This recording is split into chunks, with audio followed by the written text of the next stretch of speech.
अमरावतीमध्ये आरोग्य सेवेच्या एका महत्त्वाच्या मुद्द्यावरून सध्या जोरदार चर्चा सुरू आहे। विभागीय संदर्भ सेवा रुग्णालयातील रखडलेल्या रक्तपेढीचा प्रश्न पुन्हा एकदा ऐरणीवर आला आहे। केंद्रीय मानव अधिकार संघटनेने या प्रकरणी थेट पालकमंत्री चंद्रशेखर बावनकुळे यांना साकडे घातले आहे। काय आहे हा संपूर्ण प्रकार पाहूया आमच्या सविस्तर रिपोर्टमध्ये।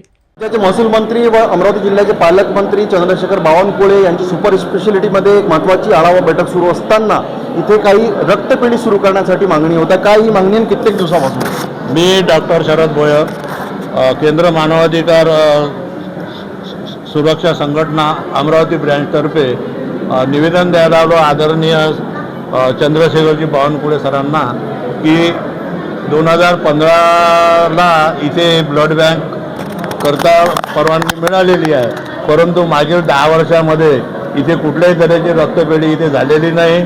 त्यामुळं अमरावती शहरातील लोक तसेच मेळघाटमधले आदिवासी लोक यांना रक्ताचा पुरवठा वेळेवर होऊ शकत नाही।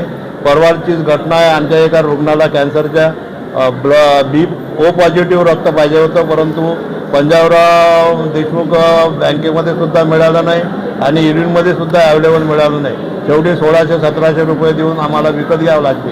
आमची अशीच मानवाधिकार संघटनेचे सगळे कार्यकर्ते आम्ही इथे जमलेलो आहोत आणि हा लढा सुरू ठेवायचा आहे। जोपर्यंत इथे बँक होत नाही तोपर्यंत आमचा लढा इथे सुरूच राहील।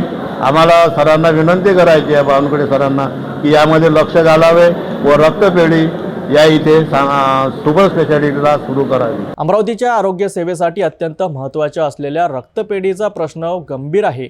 9 वर्षापासून रखडलेला हा प्रकल्प कधी मार्गी लागतो हे पाहणं महत्त्वाचं ठरणार आहे। केंद्रीय मानव अधिकार संघटनेने उचललेले हे पाऊल किती प्रभावी ठरतं आणि पालकमंत्र्यांच्या माध्यमातून यावर काय तोडगा निघतो याकडे सर्वांचं लक्ष लागलंय।